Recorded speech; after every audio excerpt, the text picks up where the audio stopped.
Buenas noches con todos. Primero, siempre dando el agradecimiento al Centro Internacional de Actualización y Formación Profesional, CIAP. Bien, vamos a comenzar rápidamente esta noche con el curso de inyectables.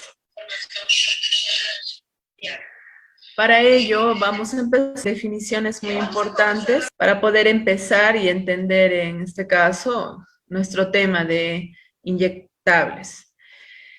Con respecto a una inyección, dentro de los términos más importantes vamos a mencionar lo que es inyección, que es una acción de introducir un líquido en el cuerpo por el medio de una jeringa. Estas están designadas de acuerdo a la región anatómica. El inyectable. El inyectable es una forma farmacéutica líquida o semilíquida constituida por uno o más principios activos, cuya función, al ser suministrada, ya sea por vía subcutánea, ya sea por vía intramuscular, intravenosa, intrarraquídea o vía parenteral, es lograr, en este caso, un efecto farmacológico. ¿Y qué va a lograr finalmente ese efecto? La modificación fisiopatológica en el organismo de algo que se quiere obtener, ¿no? ¿Qué es el medicamento? El medicamento es esa sustancia preparada que tiene estas propiedades curativas, preventivas, en la mayoría de casos, como ahora que se está mencionando, con el COVID-19, con las vacunas, es preventivo para tratar de evitar, ¿no?, algo. Se administra para ayudar, en este caso, al organismo a recuperarse de los ciertos desequilibrios producidos por la enfermedad. Siguiente. La administración de medicamentos. La administración de medicamentos es el procedimiento mediante el cual se proporciona un medicamento. Esta actividad está realizada por el personal de salud, que está capacitado y debe garantizar una seguridad para el usuario. ¿Cuál es el efecto colateral? Son los efectos farmacológicos no deseados por el medicamento. Obviamente, cuando uno administra un fármaco, un medicamento, no busca desarrollar estos efectos colaterales, sin embargo, son muchas veces impredecibles, ¿no? Por muchas razones. Dentro de ellas, la misma fisiopatología del organismo de la persona, la misma genética, el árbol genético de diversas enfermedades que tiene el paciente, y por el otro lado, las mismas propiedades de los fármacos, interacciones que puedan realizar entre ellos. ¿Qué es la jeringa? Del término griego strik, que significa tubo, es un dispositivo que se utiliza para introducir pequeñas cantidades de gases o líquidos en áreas, en este caso, inaccesibles, o para tomar muestras de los componentes de dichos lugares. Bien, como siempre, para poder entender cualquier tema, primero tenemos que ver los antecedentes. Desde hace muchos años se dice que la aplicación de medicamentos ha sido una de las formas para poder aliviar, prevenir las enfermedades. Este proceso ha ido evolucionando a través de los años. Entre las formas se encuentran los inyectables. La utilización de estos inyectables no comienza hasta más o menos mediados del siglo XIX. Más o menos 3 hechos fundamentales son los que han permitido generalizar y de alguna manera popularizar estas vías de administración. En primera fue el desarrollo de la creación de la aguja y la jeringa, que se dio en 1853. Puesta a punto de las ampollas. En tercer punto, los descubrimientos de Pasteur, que se dio con la esterilización con medio para eliminar los microorganismos. Fueron estos 3 puntos trascendentales para poder dar pie al inicio de la era de los inyectables. Dentro de las generalidades vamos a encontrar que los principios de la administración de los medicamentos constan de 5 reglas básicas, 5 puntos básicos correctos que debe tomar un personal de salud, en este caso, ¿no?, para poder realizar buenos inyectables. Primero, que el paciente debe ser el correcto. A cualquier paciente no se le puede administrar los inyectables. ¿Y a qué vamos esto? En cuanto a los inyectables, siempre vamos a hablar de 2 grupos muy importantes. y a la vez los llamados grupos vulnerables. ¿Cuáles son? Dentro de ellos están el grupo de los ancianos y el grupo de los niños, por ser justamente los grupos vulnerables. Entonces, tercer punto tiene que ser el paciente indicado. Si a pesar que pudiera presentar el ser de uno de los grupos vulnerables, sin embargo, es un paciente que requiere esa medicación bajo receta médica prescrita, entonces será el paciente indicado. Podría ser un anciano, podría ser un niño, pero si está prescrito bajo una receta médica, entonces es el paciente correcto. Pero cuando nosotros vamos a apuntar a una automedicación, a una sugerencia deliberada, entonces estamos fallando, no es el paciente correcto. Lo cual podría conllevar, en este caso, al paciente hasta un tema de muerte, ¿no? Y obviamente al personal de salud a un proceso judicial, porque esto está penado, lo que podría ocasionar en el paciente. La hora correcta. Las medicaciones, en este caso con los inyectables, tienen una hora indicada. Podría ser de acuerdo en este caso, a la patología del paciente, cada 8 horas, cada 24, cada 12 horas, de acuerdo a cómo va el proceso de su enfermedad. El medicamento correcto. Acá pareciera que es algo muy sencillo, pero muchas veces licenciados, auxiliares y, ¿por qué no?, el mismo médico podría fallar en esto. ¿Y a qué se debe?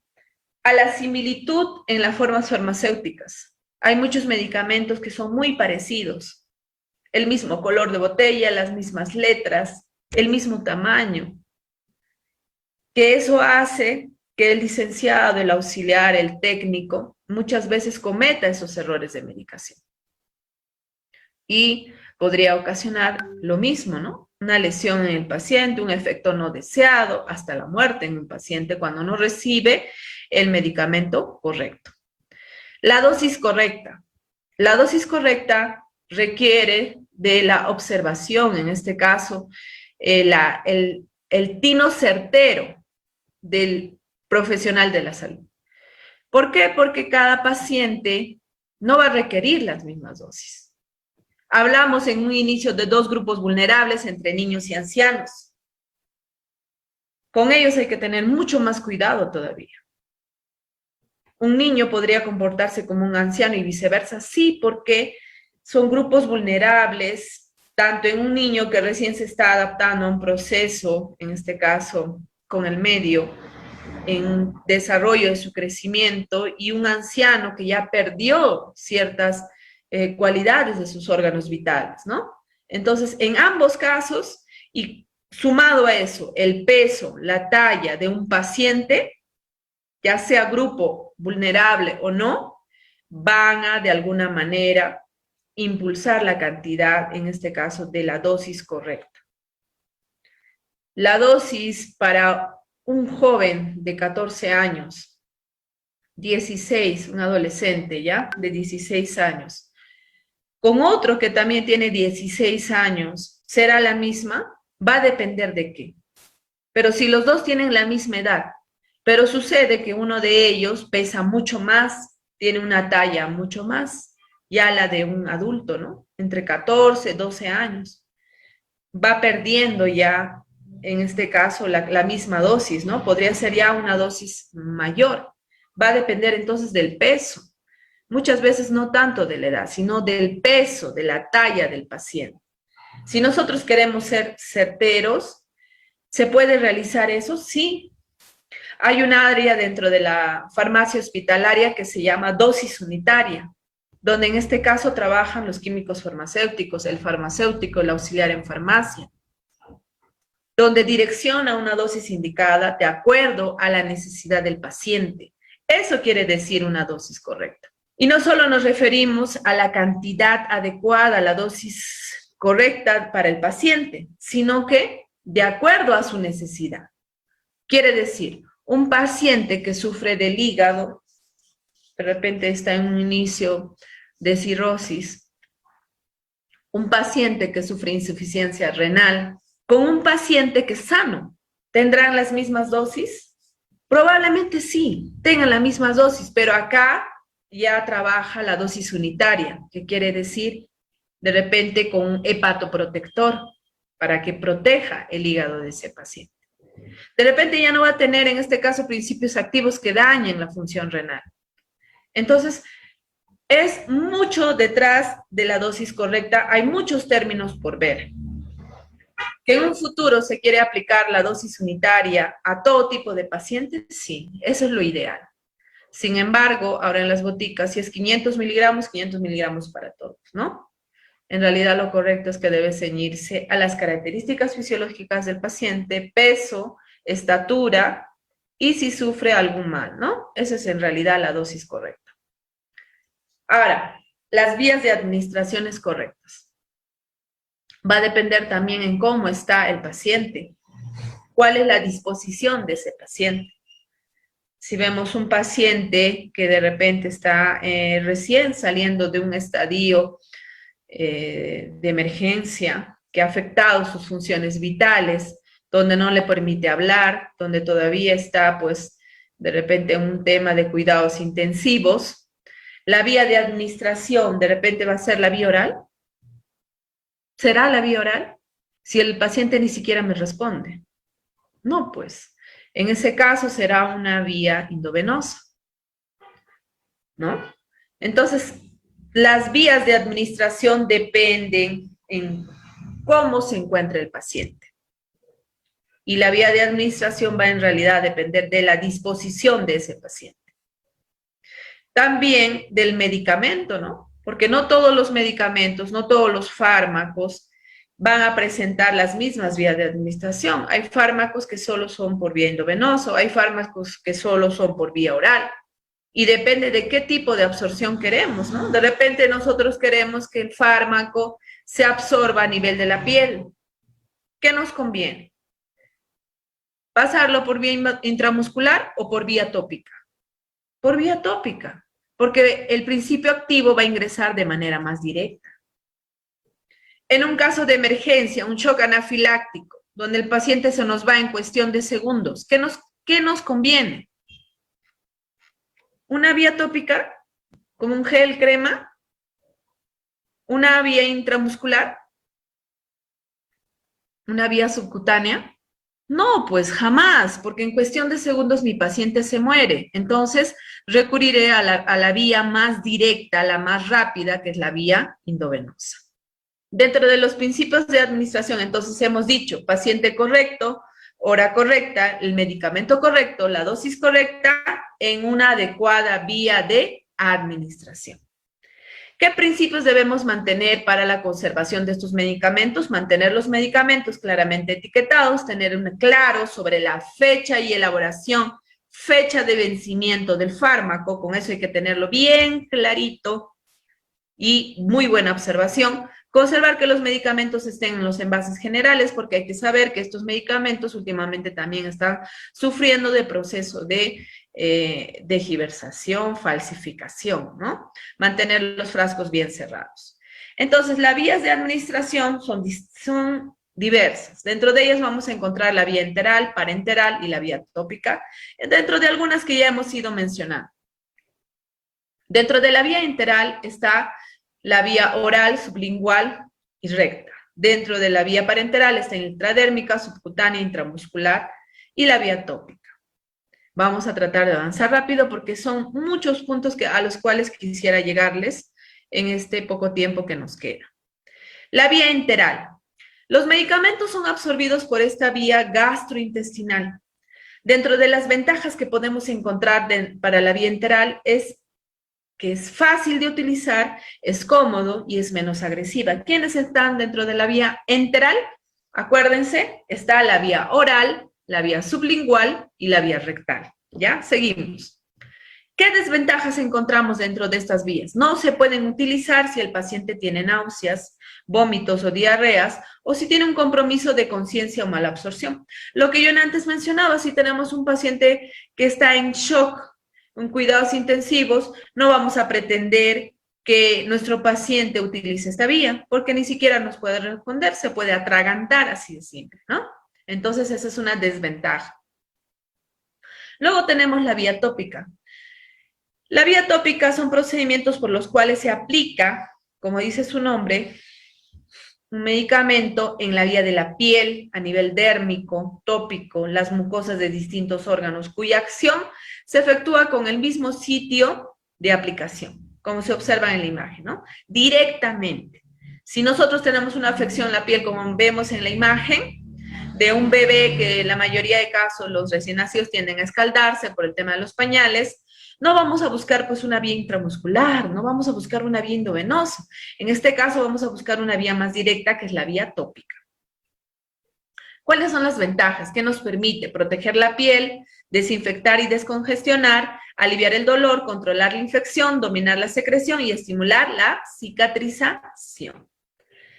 Dentro de la vía parenteral, el término parenteral se refiere a la administración de medicamentos con una aguja hipodérmica a través de los músculos y tejido y vena, como vemos en la imagen. ¿Cuáles son estos fines? En general, nosotros podemos decir que el fin de los inyectables es administrar los medicamentos para contrarrestar una enfermedad. Obviamente hemos dicho que tiene que ser preventivo para poder, en este caso, evitar una enfermedad. Como el caso que hemos mencionado ahora con el tema del COVID, la vacunación es un tema preventivo. Curativo porque siempre va a buscar contrastar, en este caso, ciertos exámenes bioquímicos, ¿no? Hacer que todo se regule, entre en un equilibrio. Dentro de la clasificación de inyectables vamos a ver que hay una unidosis y una multidosis. Unidosis es cuando se aplica, como bien su nombre lo dice, una sola ampolla. Multidosis, muchas podrían entrar, ¿no? Muchos fármacos.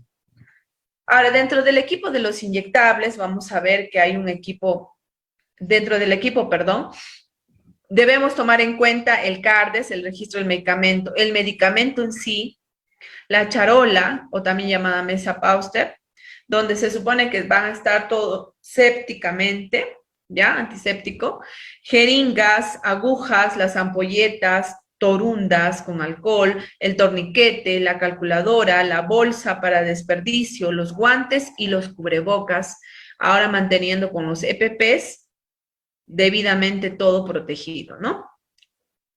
¿Qué indicaciones debemos tener en un tema de aplicación de medicamentos? Las pautas que debemos tener es lograr un efecto rápido, garantizar la precisión y cantidad del medicamento, conectar el medicamento a un área específica, evitar los jugos gástricos, modifiquen la acción del medicamento, evitar la irritación de la mucosa gástrica, evitar la pérdida del medicamento por expulsión involuntaria. Dentro del propósito es evitar la penetración de microorganismos en el cuerpo, jeringas, agujas, ya que al insertar la aguja se rompe la piel. Es la primera barrera de la defensa del organismo para la penetración de microorganismos. Para esta administración de medicamentos inyectados, el tamaño de la jeringa, espesor, la longitud de la aguja varían de acuerdo a la cantidad del medicamento, vía de aplicación, profundidad, región seleccionada y el estado físico y edad del paciente. Todos esos puntos, como ya mencionamos anteriormente, debemos tener en cuenta. ¿Qué recomendaciones claramente debemos tener? Entonces, hay que asegurarnos que haya una buena iluminación, evitar distractores en el momento de la aplicación, revisar la fecha de caducidad, como ya lo mencionamos, fecha de vencimiento del fármaco, tener la seguridad que la jeringa y la aguja estén debidamente estériles, revisar cuidadosamente la jeringa en busca de las partículas extrañas, revisar el filo de la aguja, porque hay agujas que también vienen ciertamente falladas, no podemos decir que todo es perfecto, entonces siempre hay que divisar todo, ¿no? Desde los dispositivos médicos hasta los fármacos. Entonces, ver si están despuntados en punta roma, porque si no, ¿qué podría ocasionar? Desgarrar los tejidos, en este caso, del paciente.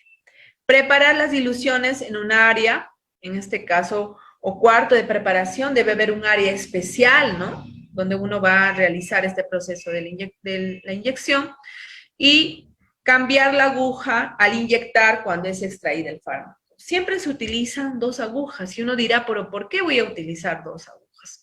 Se utiliza primero una aguja para el tema de la preparación, al inyectar la solución en la jeringa, ¿no?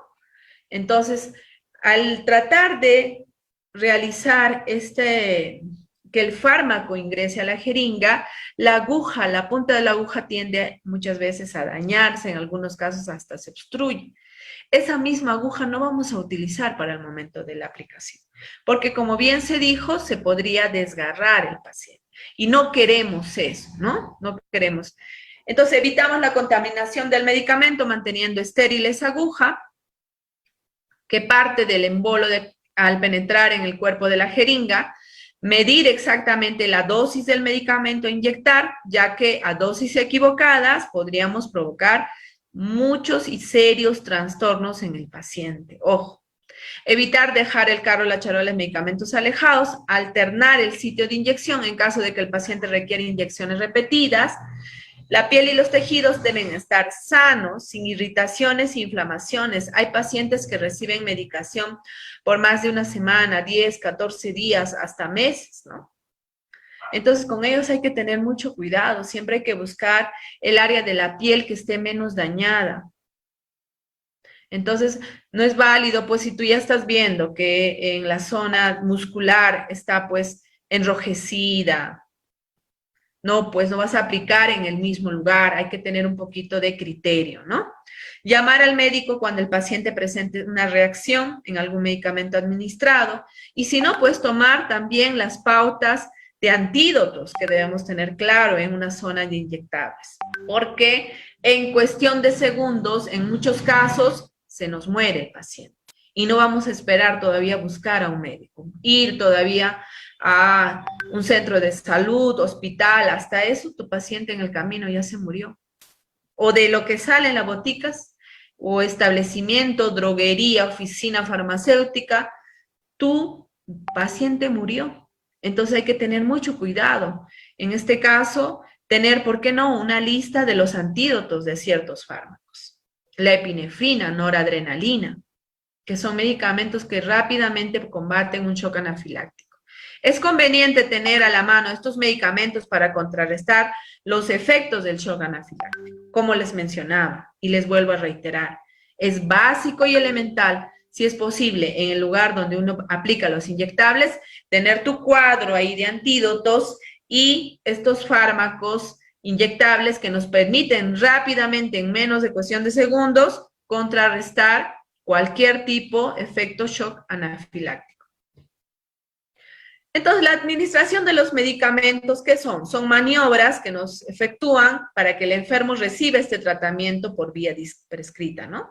Todos bajo prescripción médica. Son usados con fines terapéuticos, cuyo objetivo es curar, eliminar el agente causal, paliativo, sostén para poder determinar la condición del organismo, sustituir en alguna deficiencia también del organismo, provocar reacciones terapéuticas, coayudar en el tratamiento del paciente para proporcionar una, en este caso, eficiencia de los fármacos. El principio básico, entonces, ¿cuál es? Es indispensable para el bienestar del paciente que el personal de enfermería conozca entonces cómo preparar, administrar esta droga y los gases terapéuticos, la frecuencia con la que tiene que ocuparse, las funciones más importantes. Por lo tanto, una comprensión profunda de estos principios básicos son los métodos empleados no solamente en enfermería, sino con su responsabilidad e inteligencia. Por eso digo, siempre hay que tener mucho criterio, ¿no? Mucho criterio. Para que la enfermera pueda administrar una droga se necesita un orden. ¿Cuál es? Saber el nombre del paciente, la fecha y hora que prescribe el fármaco, cada cuánto tiempo ha recibido, si lo ha recibido, no lo ha recibido, es la primera vez que recibe el fármaco. Son muchas preguntas que debemos hacer.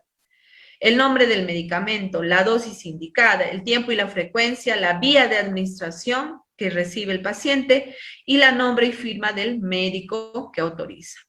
Al preparar, entonces, hay que tener ciertas reglas de oro. Cuando tomes el medicamento, antes de preparar el medicamento, devolver el medicamento a su lugar bajo las dosis de bolsas de desecho.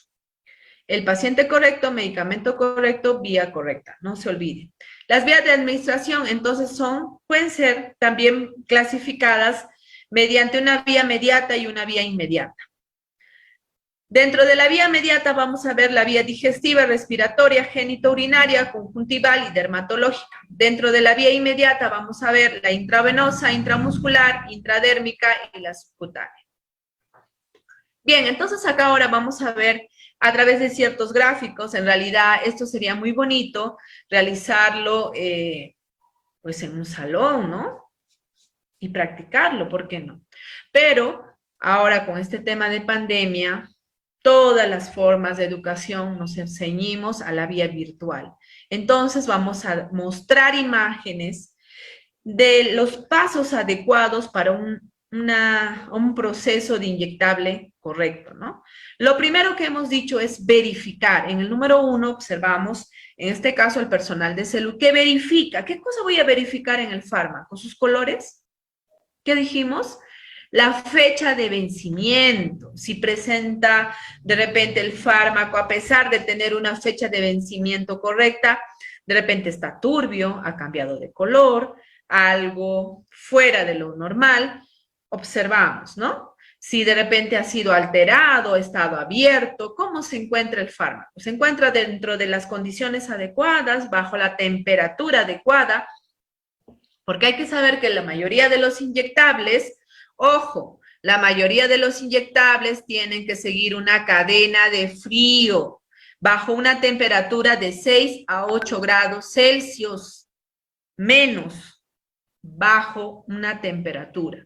Imagínate que estás en una zona cálida, tropical, y sin darte cuenta, pues ignoraste en ese momento de que ese fármaco tiene que estar en condiciones adecuadas, en una mínima temperatura, de repente menos de grado 6.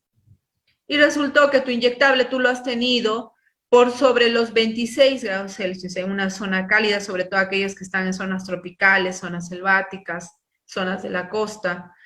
Entonces, ¿qué ha pasado ahí? ¿Estará correcto en este caso que tú utilices ese medicamento? Obviamente, no, ¿no? No, porque ya probablemente ha perdido sus propiedades, ha desvirtuado, entonces ese fármaco no será el correcto. Al margen de que tiene una fecha de vencimiento adecuada. Número 2.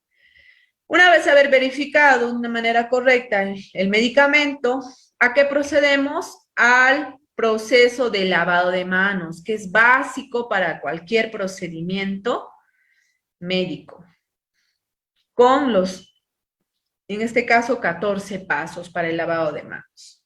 3, el aseo de la ampolleta o el frasco. Después de haber realizado un buen proceso de lavado de manos, el 3 va a ser limpiar, ¿por qué no?, con una torunda, el fármaco, ¿no? Porque a veces el medicamento podría estar expuesto a polvo. Entonces, para evitar cualquier contaminación, limpiamos, ¿no? Limpiamos de repente la ampolleta con una torunda suavemente, ¿no? Número 4, cortar la ampolleta con ayuda de un paño limpio para evitar ciertos cortes, ¿no? Entonces debemos tener una franelita, obviamente, limpia, bien estéril. ¿Por qué no? De repente algunos utilizan algunas gasas, una gasa gruesa. ¿Para qué? Para proceder al corte de la ampolleta y evitar dañarnos, ¿no? Porque algunos lo hacen de manera muy directa, sin utilizar guantes, sin utilizar nada, y se exponen a ciertos cortes. Sacar la jeringa sin tocar la aguja, meter la aguja en el paso 6 dentro del líquido que va a ser inyectado. La aguja no debe tocar las orillas de la ampolleta, ojo, para evitar esta pérdida del fármaco. ¿Qué más? Poner el líquido de la ampolleta en la jeringa. Poner el líquido de la ampolleta en la jeringa. El frasco que contiene el polvo, levantar el tapón del metal con una lima y limpiar el tapón de hule con un algodón emparado de alcohol. Previamente estéril, limpio, uno procede a la punción con la aguja. Introducir el líquido de la jeringa, en este caso cuando queremos diluir estos antibióticos o cualquier fármaco que es en polvo, primero procedemos a limpiar la tapa, ¿no? En este caso del inyectable, previamente estéril, limpiamos y ahí recién realizamos la punción para introducir el agua estéril. ¿Qué nos va a permitir, en este caso, poder diluir el fármaco? Jalamos el émbolo y el líquido va a inyectar, ¿no? Ingresa. Después de haber aspirado todo, ponga la jeringa con la aguja hacia arriba, dale unos ciertos golpecitos suaves nada más con los dedos para que las burbujas que están dentro del líquido suban. Ojo, ahí debemos hacer debemos evitar, mejor dicho, que cualquier tipo de gas ingrese, ¿no?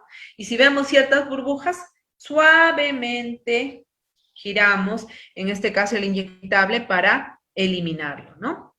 Para inyectar, entonces, es necesario saber cuál es el sitio correcto, lo que algunos le llaman la cruz superior, ¿no? Entonces, tenemos uno de los glúteos, como se observa en la imagen, el cuarto superior izquierdo es la zona adecuada para una punción intramuscular. Ubicada ya esa zona, como lo observamos en la imagen, que está sombreada, el cuarto superior izquierdo del glúteo, limpiamos donde se va a inyectar con algodón humedecido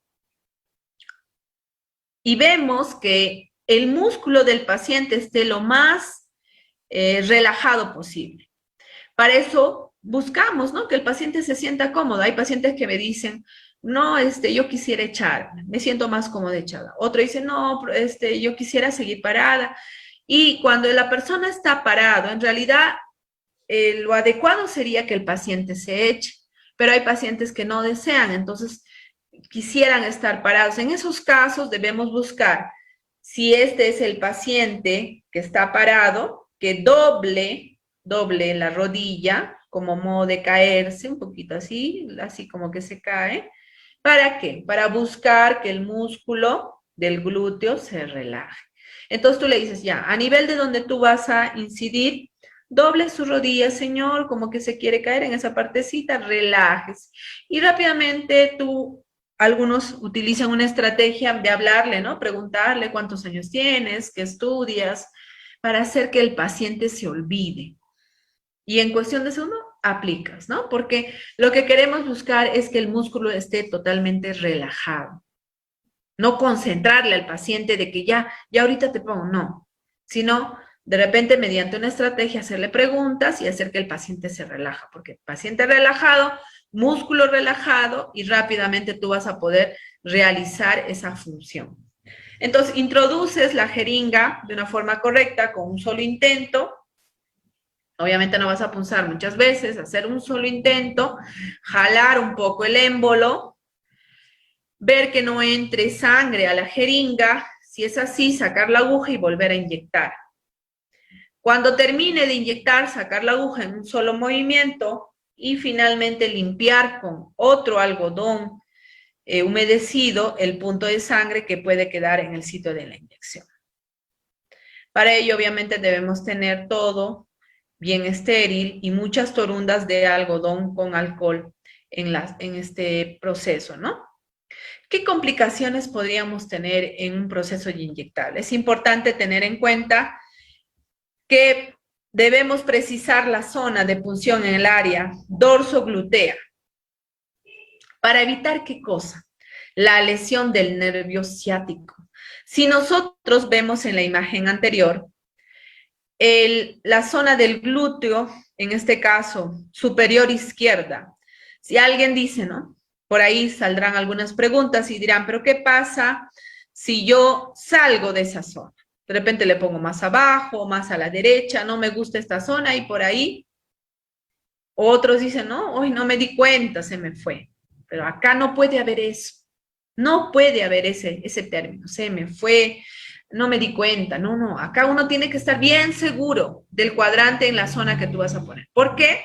Porque justamente a nivel de ese glúteo está pasando el nervio ciático.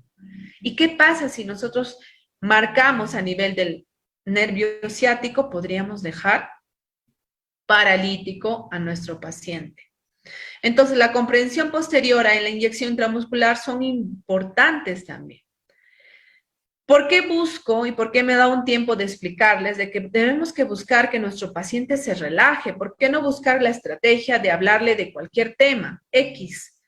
No sé, preguntarle sobre la coyuntura, cómo le va, cuántos hijos tiene. Cualquier pregunta que haga que distraiga al paciente, porque mi fin, ¿cuál es? Relajar a mi paciente, para que el músculo esté relajado. ¿Cuál es mi finalidad de todo esto? Evitar complicaciones como también son los hematomas que podría dejar en una punción. Porque si yo voy a tener un músculo que está totalmente contraído, voy a ocasionar eso. En caso de ser necesaria la aplicación de repetidas veces, debe alterar el sitio de punción cuando se regrese al mismo sitio. La punción deberá estar por lo menos 2.5 centímetros del sitio de haber inyectado antes. Es decir, podría ocurrir, de repente el músculo se encuentra muy contraído y la otra zona glútea ya presenta un hematoma, de repente de tanta aplicación que recibió, porque como les comento, hay pacientes que tienen tratamientos larguísimos. Y ya es ciertamente inevitable en algunos casos lograr ciertos hematomas por la misma forma de tratamiento que recibe a diario. Entonces, ¿nosotros qué debemos hacer? Podemos marcar una distancia de 2.5 centímetros y no poner en la misma zona, ¿no? Para evitar justamente dañar esos tejidos. ¿Qué es la hipersensibilidad? Hay pacientes que son altamente hipersensibles, altamente sensibles. Entonces, que podrían ocasionar una reacción inmune exagerada. Al ser altamente sensible, su organismo reacciona rápidamente ante cualquier suceso. El dolor con signos de angustia, con muestras de ronchas, una sensación de asfixia en algunos casos, ¿no? Hay pacientes que se psicosean psicológicamente, ni siquiera se les ha puesto el inyectable y entran a un tema de tos, hipotensión arterial, pérdida del conocimiento, la dilatación pupilar, incontinencia. Algunos hasta llegan a convulsionar, ¿no? Entonces, para evitar que se presente, se debe tener bien claro, preguntar al enfermo si ha tenido alguna reacción alérgica, si previamente ha tenido algún suceso, acudir, en este caso, a una zona de urgencia rápidamente si se presentara esta situación. Y como les decía anteriormente, tener estos inyectables que nos van a ayudar a contrarrestar cualquier tipo de shock anafiláctico. ¿Qué es un síncope? El síncope podría presentarse en una zona, en este caso, después de una aplicación, sí. El síncope es la pérdida súbita, momentánea del estado de alerta de estimulación de un paciente a nivel de los nervios, a nivel del vago, ¿no? Lo que causa la disminución de la presión sanguínea y del pulso. El paciente que entra en síncope baja su presión, baja su pulsación. ¿Qué otra complicación más podría presentar? La equimosis y los hematomas que ya mencionábamos juntamente por una aplicación deliberada de repente en una zona ya incidida o por no tener ciertas pautas de hacer de que el músculo se relaje, aplicamos como si fuese cualquier cosa y rompemos tejidos y ocasionamos esas lesiones mostradas en la imagen. La lesión de fibras nerviosas a nivel del nervio ciático, como mencionaba. El daño produce el fármaco bajo una lesión traumática a nivel del nervio que podría llegar a un tema de parálisis.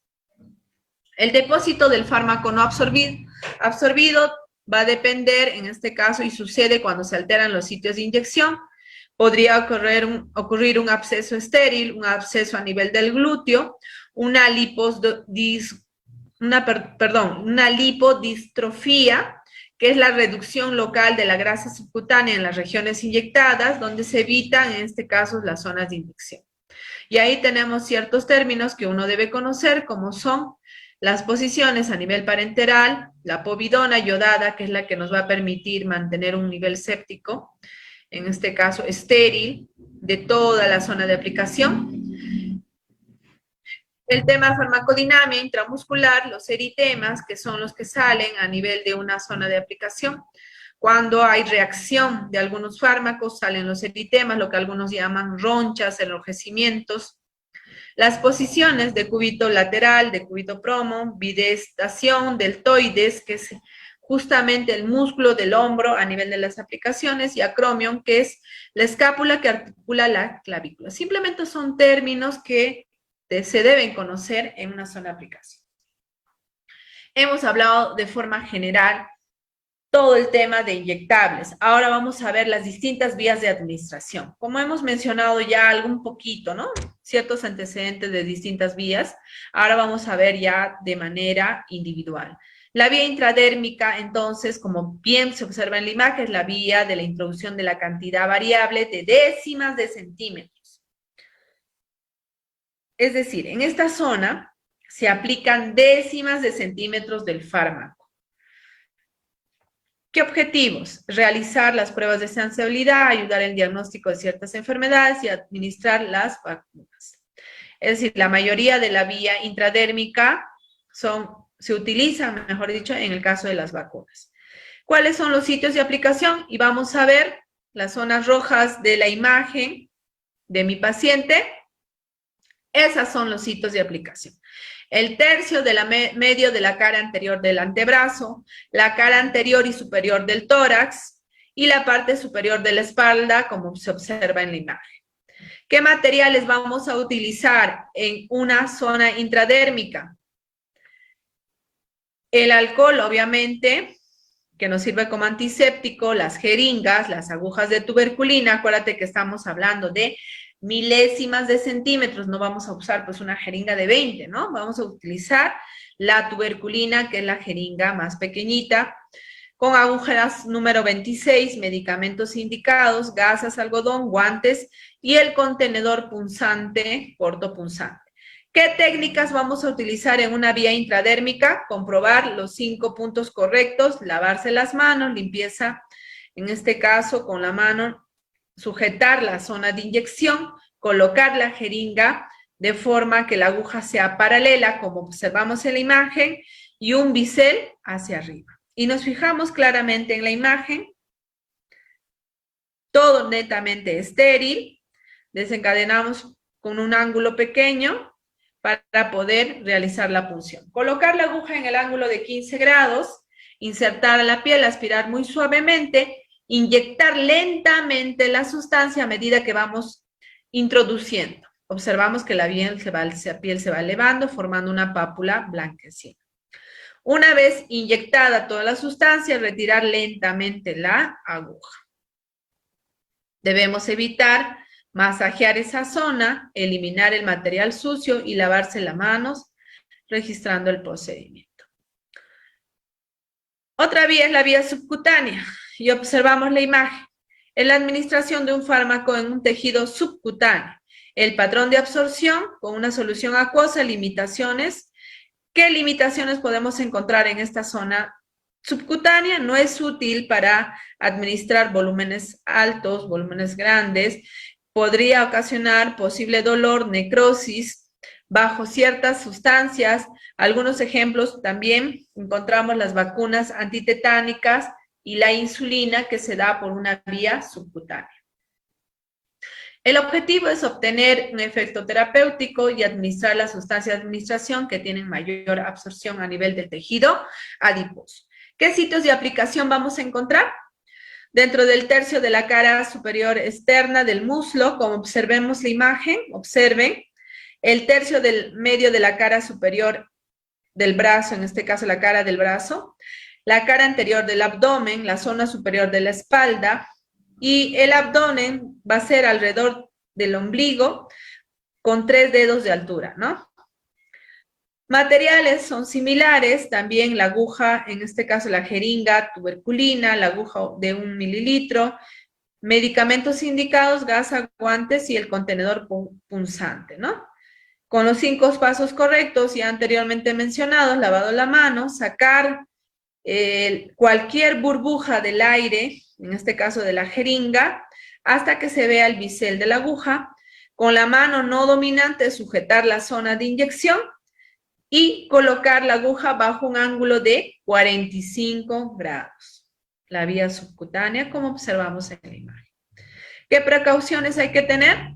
Rotar los sitios de inyección, seleccionar una zona libre para evitar dolor, hinchazón, endurecimiento de la piel y no aplicar más de 2 mililitros a nivel del tejido subcutáneo. Es decir, a nivel de esta zona, como máximo podemos aplicar 2 mililitros. En la vía intramuscular, es la introducción de la sustancia biológica, en este caso a nivel de los vasos sanguíneos y nervios importantes, ¿no?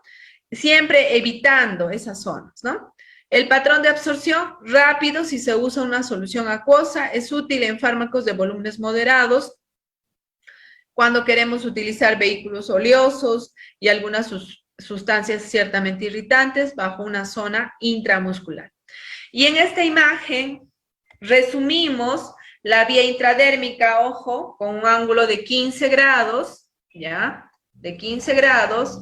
La vía subcutánea con un ángulo de 45 grados y la vía intramuscular con un ángulo de 90 grados. Es la posición correcta para la aplicación del inyectable. Entonces, ¿cuál es mi objetivo? Lograr una absorción rápida, aplicación de un mayor volumen. Ojo, estamos en la vía intramuscular cuando el ángulo es de 90 grados. La jeringa también ya es más grande. Entonces, bajo esta vía aplicamos mayor volumen, aplicamos sustancias con una composición química que podrían afectar a un nivel subcutáneo. Es decir, la vía intramuscular, los medicamentos que ingresan por vía intramuscular no van a ingresar por la vía subcutánea, por muchas razones. Porque una de ellas, acabo de mencionar, por la vía subcutánea como máximo ingresa 2 mililitros. Esa es una de ellas, ¿no? Porque también los fármacos están elaborados para una cierta vía, ¿no? Entonces, los sitios de aplicación en esta vía intramuscular podría ser el brazo, el muslo y el dorso glúteo, como se observa en la imagen. La zona dorsoglutea, acá ya observando el cuadro, el rectángulo celeste a nivel del músculo, esa es el cuarto superior izquierdo o derecho, como lo quieras ver, de acuerdo al glúteo donde vas a aplicar, ¿no? El sitio de punción, en este caso, el cuarto superior derecho. Y la zona deltoidea a nivel de los hombros, como se observa en la imagen.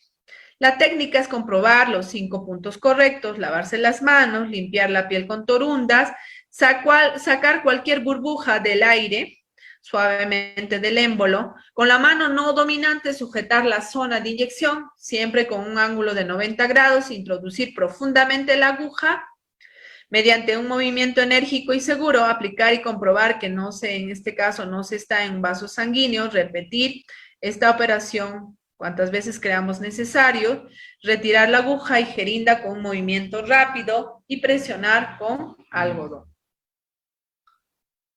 Las precauciones, hay que asegurarnos que la droga que se va a utilizar sea por vía intramuscular. Si la cantidad es pequeña, aspirar antes de inyectar el líquido. Si sale sangre, retirar la aguja y utilizar siempre agujas largas en caso de pacientes obesos. Hay que rotar el sitio de aplicación y nunca aplicar por esta vía 5 mililitros en cada aplicación. Es decir, por la vía intramuscular, es recomendable que como máximo se aplique 5 mililitros.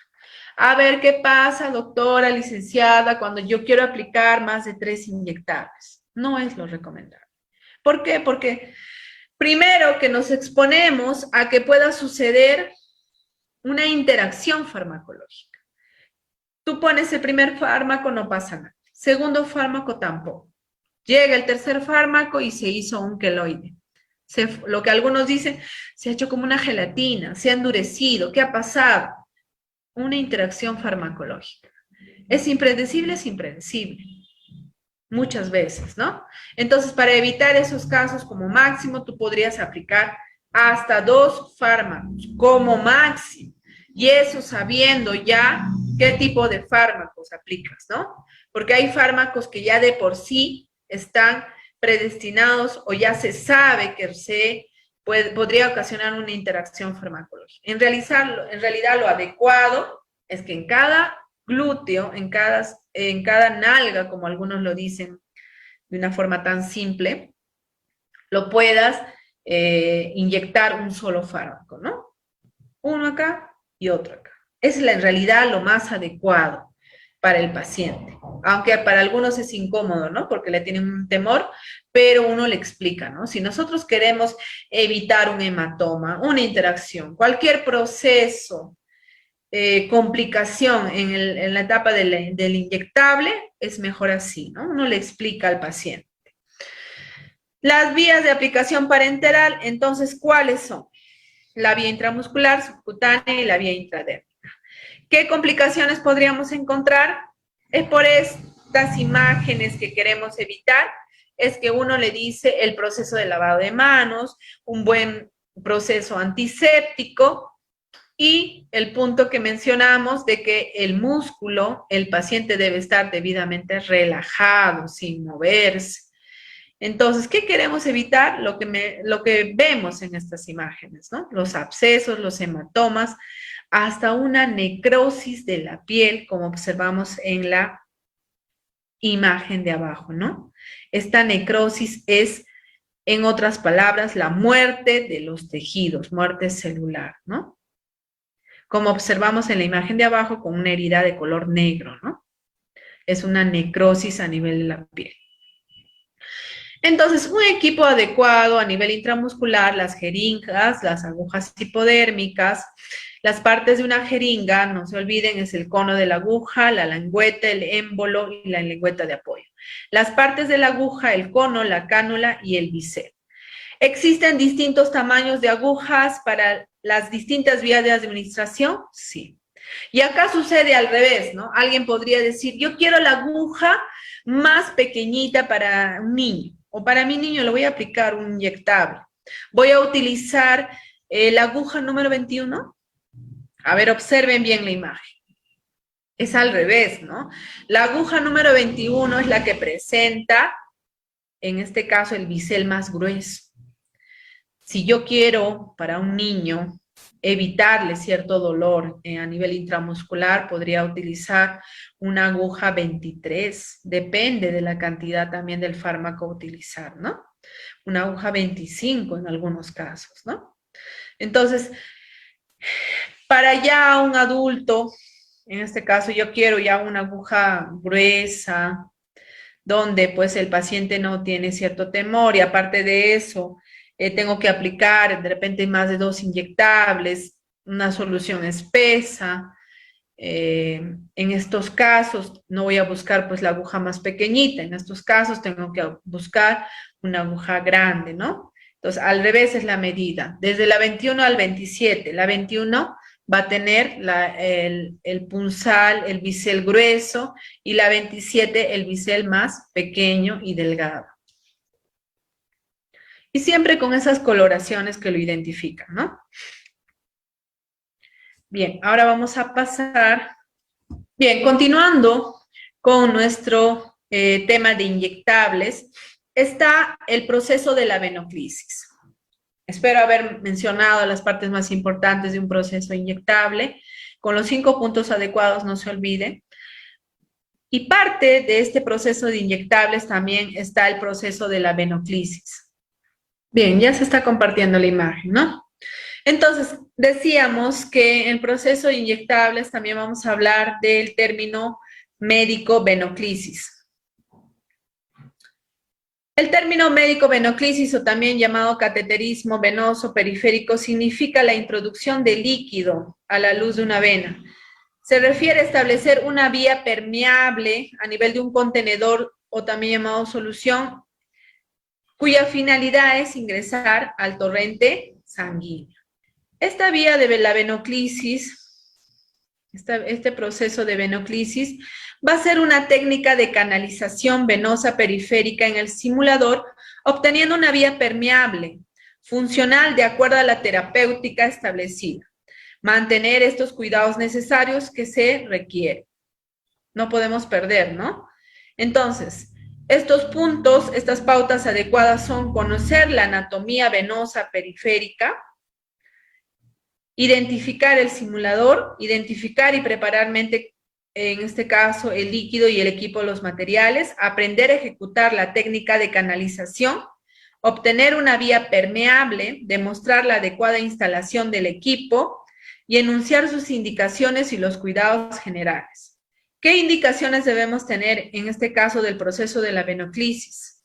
O también cateterismo. Es la reposición del volumen, reposición de los electrolitos, nos va a permitir la administración de fármacos, la transfusión de hemoderivados, nos va a permitir también mediante esta vía mantener en casos de emergencia la administración directa de los fármacos, la nutrición parenteral, las quimioterapias y procedimientos anestésicos. Como mencionamos en la primera fase de los inyectables, dijimos que para un tema de emergencia, ¿cuál es la vía más correcta? La vía más directa, la vía endovenosa. ¿Por qué? Porque ingresa rápidamente a nivel del torrente sanguíneo. Es mediante esta vía que el fármaco va a ingresar de una manera muy rápida y muy segura. Es mediante esta vía que nosotros podríamos rápidamente evitar la muerte de un paciente. Es mediante esta vía donde se utiliza los primeros auxilios de un paciente que ingresa por emergencia. Entonces, sabiendo ya que esta vía endovenosa es la vía más directa, la vía más rápida, la vía que nos permite salvar a un paciente, es justamente que se utiliza por esta vía el proceso de venoclisis que nos permite mantener esta opción de vía de acceso ante un caso de emergencia. Ahora, este proceso de venoclisis tiene una parte clínica y en este caso, una práctica de un simulador, ¿no? La solución de la parte clínica, te vamos a ver que debemos tener en cuenta una solución alcoholada, guantes estériles, equipo de venoclisis, el catéter adecuado, torundas alcoholadas, la ligadura, el apósito adherible y el contenedor de punzocortantes.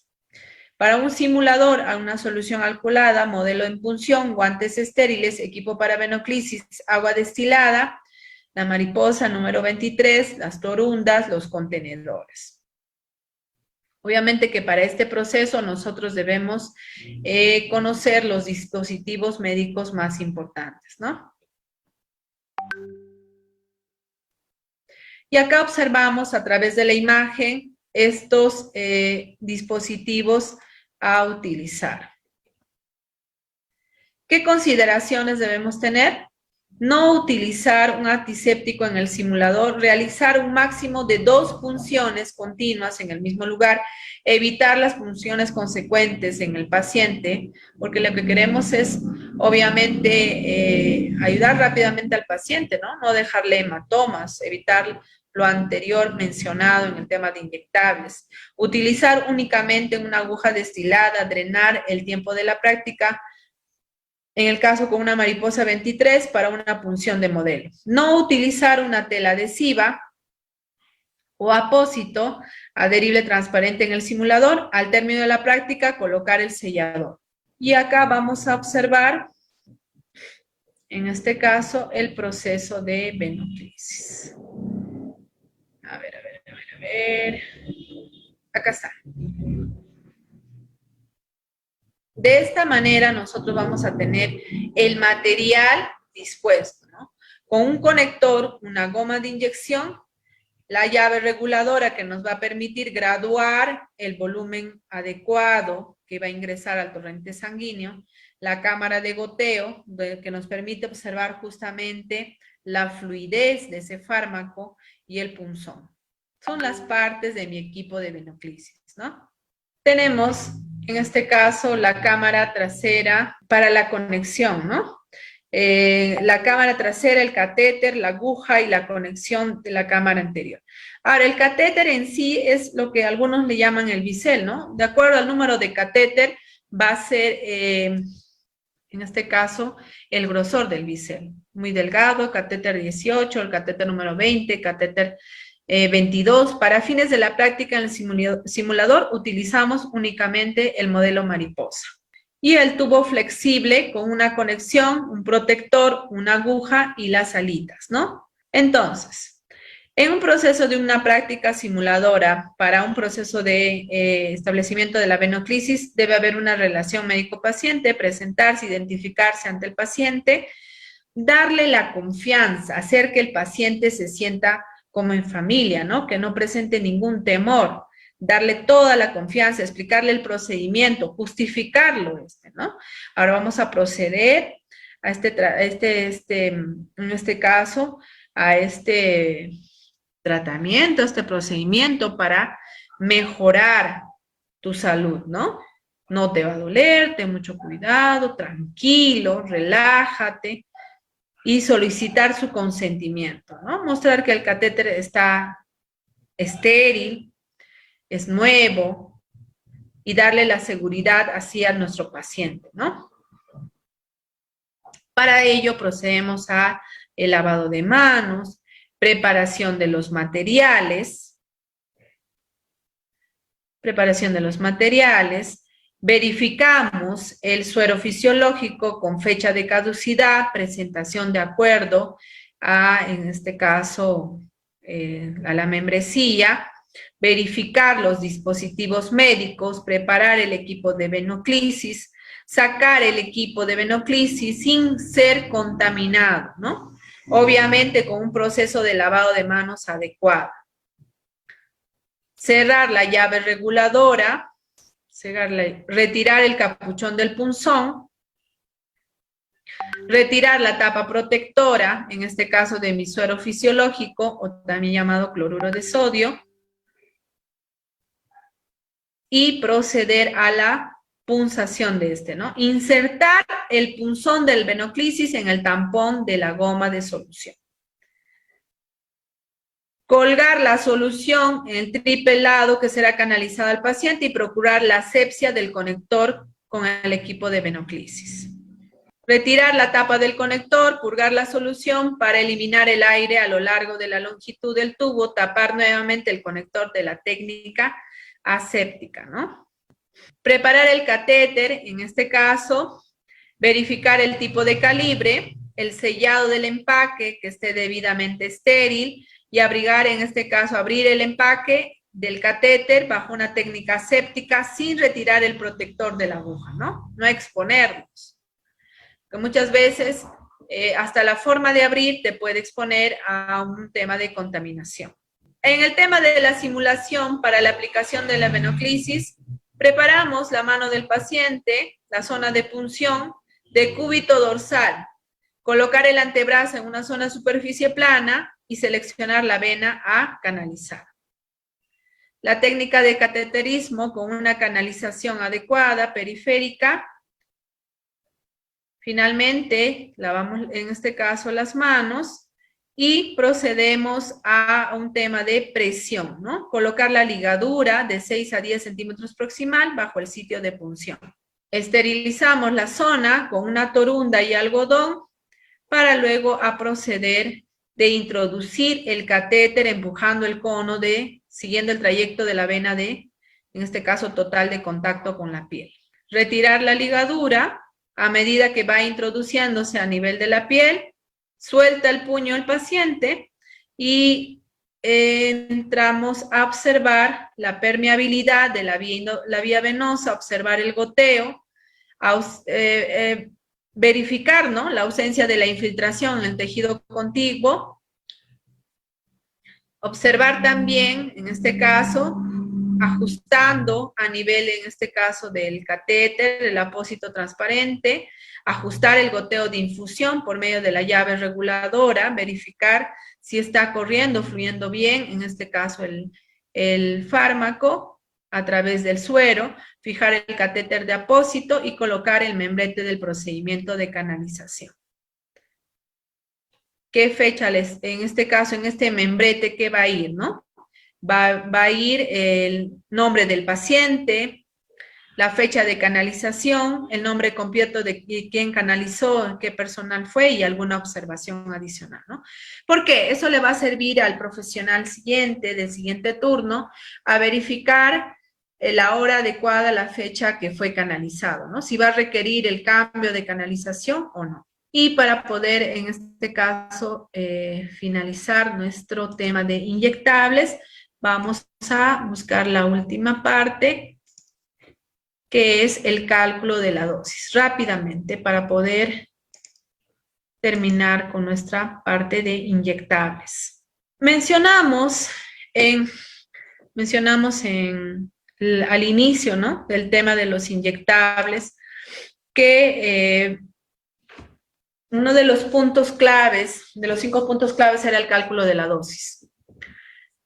Para poder calcular la dosis, mencionamos que la edad, el peso del paciente, ¿no? Entonces, ¿qué es el cálculo de la dosis? Es referir a un cálculo de volumen de administración bajo una dosis de acuerdo a las unidades de masa del paciente. Calcular el número de formas farmacéuticas a administrar para alcanzar cierta dosis adecuada que requiere el paciente. Y les decía que hay que tener mucho cuidado, sobre todo en los grupos vulnerables como son los niños, ¿no? Y tenemos un ejemplo rápido, porque esto es bien práctico para poder entenderlo. Hay que ver ciertos ejercicios, pero es muy sencillo. Tenemos un niño con 18 kilogramos de peso, el cual requiere una dosis de 50 miligramos. Ojo, pesa 18 kilogramos y requiere una dosis de 50 miligramos. Esto lo vamos a multiplicar y lo vamos a dividir entre la cantidad de la dosis, que en este caso dice cada 8 horas, será pues entre 3. Si dice cada 24 horas, será entre 1. Si dice cada 12 horas, 2 veces al día, entre 2. Este resultado nos va a dar 900 miligramos por día. Pero se va a repartir, como dice, cada 8 horas, entre 3. Lo cual quiere decir que es 300 miligramos en realidad lo que necesita este niño, ¿no? Ahora, en ello hacemos una regla de 3 simples. ¿De qué manera? La cantidad de la concentración del jarabe, que es 250 miligramos por los 5 mililitros que presenta, ¿no? De acuerdo a la concentración del jarabe. ¿Eso dónde se encuentra? ¿Dónde vamos a encontrar ese dato? En la cajita, en este caso del jarabe, ¿no? 250 miligramos, que es la concentración que hay en 5 mililitros. Bajo lo que requiere, que son 300 miligramos, quiere decir que el niño debe tomar cada 8 horas 6 mililitros. Ese es en el caso de un jarabe. En el caso de las tabletas, tenemos un paciente que requiere ácido valproico a una dosis de 15 miligramos por kilogramo de pesos, igual que se reparte en 3 dosis. Un paciente que pesa 75 kilogramos. El peso, ¿cuál es? 75. Lo que requiere, 15. ¿Qué hago? Multiplico, ¿no? Los 15 por 75. Me va a salir 1125. No te olvides, ¿qué multiplico al inicio? El peso del paciente por, en este caso, la dosis que requiere en un día. Esos dos lo multiplico, me sale 1125 y lo voy a dividir entre ¿cuánto, profesora? Voy a dividirlo entre la cantidad de veces que va a recibir. Si dice, vuelvo a repetir, cada 8 horas serán 3 veces. Si dice cada 12 horas serán 2 veces. Acuérdate, en un día, el día tiene 24 horas. Si dice cada 24 será una sola vez. Entonces, en este caso dice cada 8 horas, será pues entre 3, ¿no? Dividido entre 3 me sale que 375 miligramos se va a requerir de las tabletas. Pero observamos la dosis del fármaco. ¿Dónde está esa dosis? Está en la misma tableta, en la caja del medicamento, que nos dice que una tableta contiene 250 miligramos del fármaco. Pero mi paciente requiere 375, lo cual hago una regla de 3 simples, ¿no? donde 375 por una tableta sobre 250 me va a salir la dosis adecuada, que es 1.5 o 1,5 de la tableta que debe recibir este paciente cada 8 horas. Y el cálculo de una velocidad de infusión. Para añadir y finalizar, estos cálculos se efectúan cuando va a administrarse un medicamento en una infusión continua. Para administrar un medicamento de esta manera, generalmente debemos preparar las mezclas de cierta cantidad de fármaco. En este caso, si hay una solución salina, como es el suero fisiológico, las dextrosas, el lactato Ringer, a través de una bomba de infusión o a través de un equipo de goteo. Bien, espero haber podido llegar a los puntos más importantes de este tema de inyectables, agradeciendo una vez más a CIAP, que en este caso me permite llegar con estos temas muy interesantes, como en este caso se ha dado esta noche el tema de los inyectables. Ahora procedemos al ruedo de preguntas. Ha sido muy extenso, se ha tratado de llegar de una manera rápida. En realidad, pues hay para poder explayarnos incluso mucho más. De repente para algunos les ha quedado muy poco el tiempo. Si no me he dejado entender en algunos puntos, espero poder haber podido llegar, ¿no? Es que en realidad, pues este tema es muy extenso. Sin embargo, he podido realizar de alguna manera, he intentado realizar un extracto de lo que es este tema tan amplio de los inyectables, ¿no? Bien, vamos a ver algunas preguntas. Que este proceso de inyectables es un proceso muy delicado, con el cual hay que tener muchísimo cuidado. Podríamos pasar desde un proceso tan simple, siguiendo todas las pautas adecuadas, hasta llegar a un proceso de ser ciertamente penado, ¿no? Porque podemos ocasionar hasta la muerte de un paciente. Algo que parece un proceso tan sencillo podría ocasionar la muerte de un paciente. Entonces, es un proceso, en este caso, que requiere mucho la atención del profesional de la salud, con todas las pautas indicadas, bajo una asepsia y esterilidad del área, de la zona, del mismo profesional de la salud, de la misma zona donde se va a aplicar los inyectables, ¿no? Bien, si es que no hay más, no hay preguntas, vamos a dar por finalizado el curso. Gracias al Centro Internacional de Actualización e Información Profesional, CIAF, y que tengan muy buenas noches. Gracias por su atención.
No, tiene amigos, un poco más.